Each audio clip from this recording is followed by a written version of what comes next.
everyone. Now our first chapter is finished. This is a summary of chapter 1. I am taking it in the form of flowchart. Our lesson 1 is matter in our surrounding. First is matter. What is matter? Anything having mass and occupies space is known as matter. Matter has particle nature. How it is confirmed? Because they are much more in number and they are very small. We have done this with the help of activities. Now characteristics of particles of matter. There are three main characteristics. Particles having gap between them, they have space between them. Particles of matter have force of attraction between them, that's why they are attached. It can be less or more. Third is particles of matter are always in motion, and this motion is called a Brownian motion. It is shown by diffusion, osmosis, etc. Next part, states of matter. There are now 5 states of matter: solid, liquid, gas. Then fourth one plasma, and fifth one BEC. BEC, when particles are freeze at where they are present due to very low temperature. When supercooling is done, then BEC state is formed. Solids, particles are much close to each other, they do not have gap between them. When they get energy, they only vibrate at their place, they can't move. Liquid, particles have little bit gap between them, so they can slide over each other and they can flow.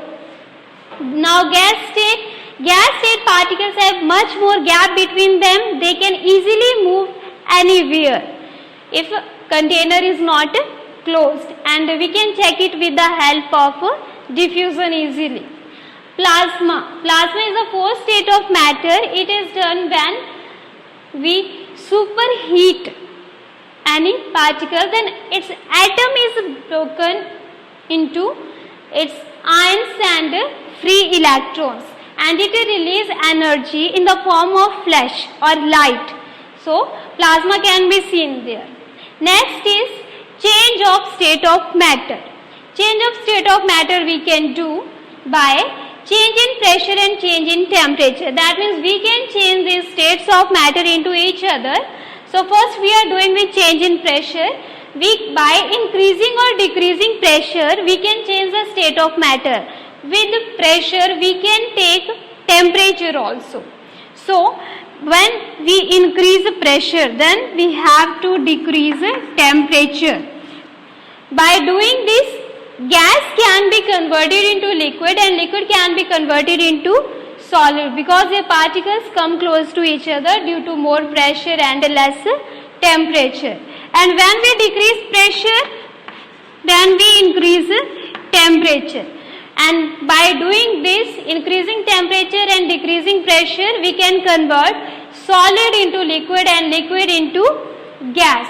Now you can see there is gap between particles.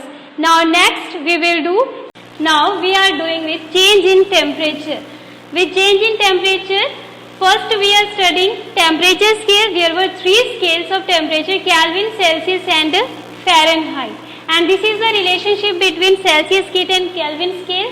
0 degree Celsius is always equals to 273 Kelvin. It can be written as 273.15 Kelvin. In Kelvin there is no degree, but in Fahrenheit and Celsius we write degree. Here degree. Now how can we convert Kelvin into Celsius? So there is formula: degree Celsius is equal to Kelvin minus 273. We have to reduce the value of Kelvin. And degree Celsius can be converted into Kelvin by adding 273 in Celsius value. Okay. Now latent heat. Latent heat is hidden heat. It is of 2 types: latent heat of fusion and latent heat of vaporization. Latent heat of fusion is used to change 1 kg solid into its liquid, and latent heat of vaporization is the amount of heat used to change 1 kg liquid into its gas. Now with temperature we can change state by increasing or decreasing temperature.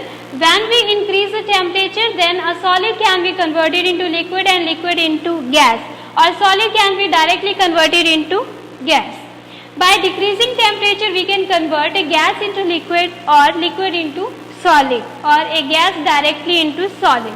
On basis of this, there is this triangle change of state of matter. When solid converts into liquid, process is called fusion.